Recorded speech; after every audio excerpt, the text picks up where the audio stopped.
Hello, hi guys! Magandang hapon sa inyo lahat.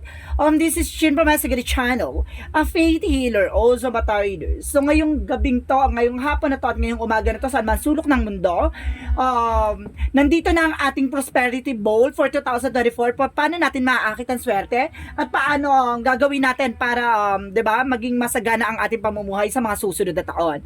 So ngayong 2024, bigyan natin ng pasabog at bulabog na charms or something information dito na magbibigay sa atin ng kasaganahan. So, umpisahan na natin guys. So, let's proceed na tayo.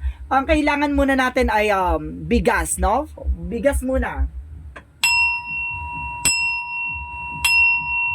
So, Angel Spirit. So, nandito na ang ating bigas na may bowl, guys. Ayan na, no? Kailangan po marami. Kailangan po halos nag-uumapaw siya. Parang blessing po nag-uumapaw. And of course, kailangan po malinis na bowl ang kailangan na gagamitin, no? Kasi para malinis ang papasok na magandang blessing sa atin, no? And of course, ang bigas ay for abundance, for wealth yan. And of course, ang next natin na kailangan ay itlog, no? Kailangan natin ng itlog. Ang itlog po for fertility po to for new beginning and renewal, no? Ang itlog po, yun po yung nagre-represent ng new beginning. So, kailangan po niyan 12 pieces po ang itlog na ilalagay po paikot sa ating bowl.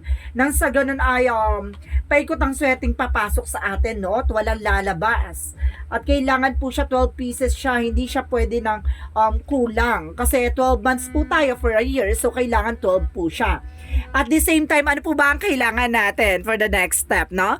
And of course, ang kailangan natin ay 12 pieces na money coin. So, kailangan po there's a silver and gold. So, guys, kailangan po silver and gold. Represent prosperity and of course, good wealth, no? For ang coins po kasi talagang nagre-represent yan ng good luck. So, and good fortune. So, ibig sabihin nito, kasi ang gold kasi represent ng indestructible. So, hindi siya nasisira, hindi siya kumbaga, nagbibigay siya ng magandang blessing. So, it means, kailangan natin maglagay ng 12 pieces ng coin, no? There's a silver, kailangan din ng silver and kumbaga gold para at least nang sa ganon mag-combination, no?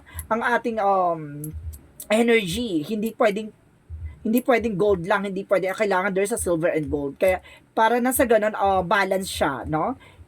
Pero kasi kailangan nasa pagitan siya ng itlog nang sa ganon, 'di ba? Kumbaga walang sisingit, no? Walang sisingit na negativities. Kumbaga yan, guys, ganyan, no? Kailangan isisiksik nyo siyang ganyan, guys. Oh, 'di ba? So ganyan na magiging natin. Of course, kung ano po yung kung ano po yung gusto niyo ilagay dito sa gitna, frutas man yan or something. So sige, lagyan na rin natin siya ng orange, no? So let's proceed to sa lagyan natin siya ng orange na sa ganun. Kasi there's a colorful po, no? Para na sa ganun maging makulay ang ating pagpasok na magandang 2024. Yan. So guys, yan ang proceed natin, no? And of course, yan naman ang ating kumbaga prosperity vault for finances, no? For negative and positive energy naman tayo for life, no? Para sa pagpasok na magandang kapalaran natin, para sa good health, and of course para maalis yung kamalasan, gano'n, for negativity, para ma-block po yan, no? Kailangan po yan maraming asin. So, there's a bowl for salt, no? Yan. Kumbaga, optional po yan. Kahit ano pong, kumbaga, salt ang kailangan nyo. Kung mayroon po kayong, yung Himalayan salt, pwede po yun, ha? And of course, guys, meron pa tayong kailangan dyan. So, ano ba ang kailangan natin dyan?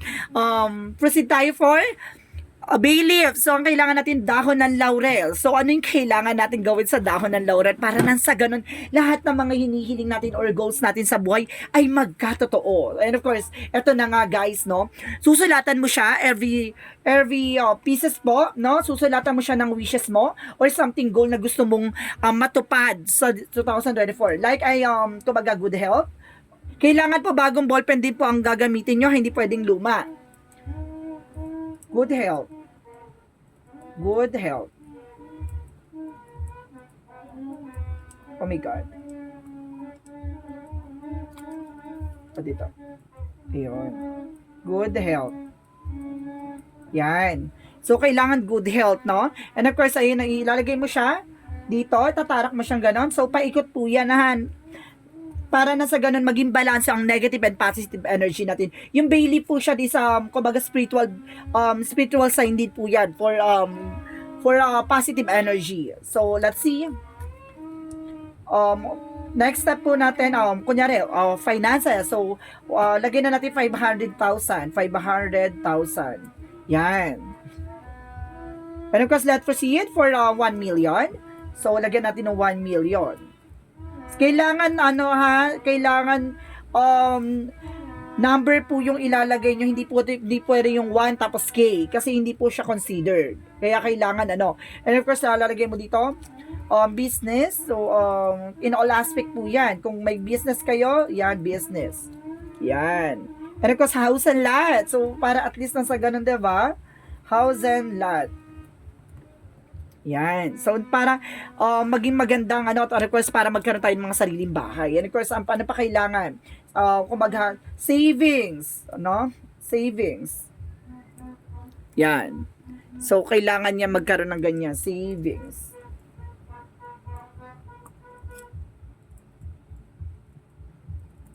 Yan, savings. Pero pwede rin po tayong gumamit ng pentel pen kung kung mas malinaw po 'yon, no? Ayun po ang gagawin nyo. So i-clear out na lang natin later 'yan. And of course guys, sa mga nanonood po ng aking video po, paki-picturean niyo po yung inyong kumbaga ginawang prosperity bowl po. Para na sa ganun po ay madasalan ko, no? Para maanohan natin, ma-bless natin. Para pagpasok ng 2024, pasabog, ganon.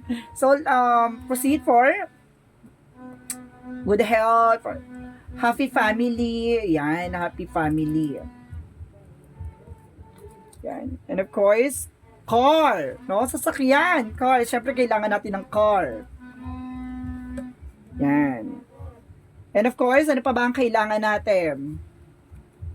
Love life, no? Mamaya yung iba dyan sawi. Yung iba dyan wala kumbaga, di ba? Malamig ang Pasko kasi wala yung mga minamahal nila. It's either na sa ibang bansa or either na ba nasa ibang lugar or separated or broken-hearted. So, kailangan mo ng love life dyan.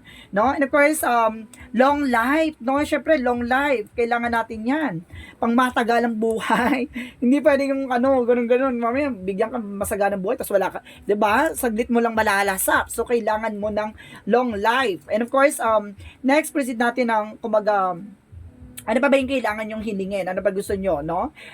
Kaligtasan. Diba? Kaligtasan. Yan. So, iaano natin yung ganyan. Diba? Tatarak natin ng ganyan lang yan. So, let's proceed pa tayo for next.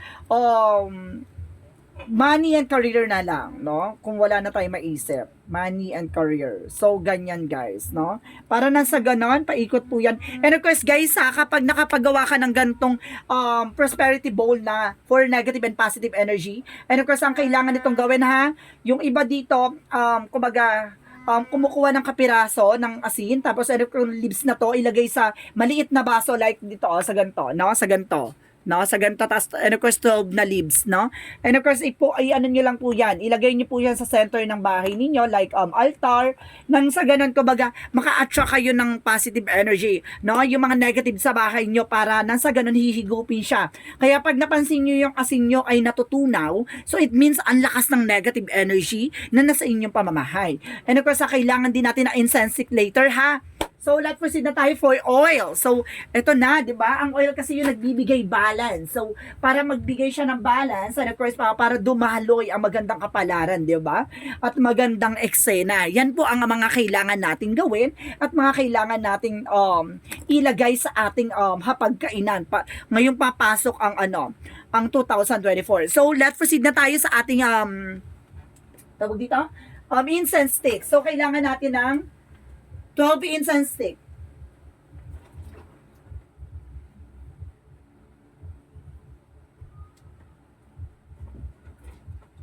So, bakit nga ba kailangan natin 12 na incense stick? Bakit? Kasi, ang incense stick, yan yung nagpapataboy sa negatibo. Yan yung nagpapataboy sa kamalasan. So, ibig sabihin, kailangan nyo nito.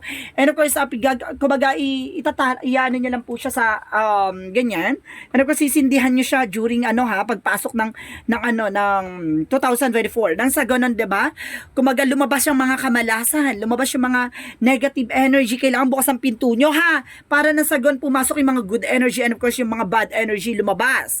Yung mga kamalasan ay maitaboy. And of course, ang dasal dito ay dadasalin natin yan, no? Dadasalan natin, kailangan mag-picture kayo, no? Picturean nyo yung incense nyo, nakaganto siya, like kunyari nakaganyan, 'di ba? Nakaganyan siya, tapos lahat ng mga nilagay nyo ganyan. And of course, ang gagawin na natin, dadasalan ko na yon, no? Kahit nasa picture siya, madadasalan po natin siya, no? And of course, kapag nag-heart ako sa picture na sinend nyo, it means nadasalan na. So guys, ganun lang siya, no? And of course, yun lang, no? Para na sa ganun maging masagana. Kasi sisindihan to, ha? Before December 31 na, kumbaga bago pagsalubong 12, no? Kailangan mga 11:59 sindihan na. Nang sa ganun pagpasok, maganda ang magiging resulta, no? Ang kailangan kompleto yan, guys, sa 12 12 12. Represent na 12 po yan dahil 12 months po, ha? Nang sa ganun tuloy-tuloy po ang dahil. So, maraming salamat po sa inyo, guys. So once again, this is Chin Rodriguez, Mamaya Sagada Channel, a faith healer, also mata reader. Maraming salamat po sa inyo. And of course, maraming salamat sa mga walang sawang pagsuporta sa aking channel, lalo-lalo na hindi nag-skip ng ads. Naway pagpalain po kayo ng Diyos at may kapal. Siksik, diglig, nag-uuma po ang biyaya manumbalik sa inyo. And of course, maraming salamat po. I'll see you in the next video. Bye-bye and babush.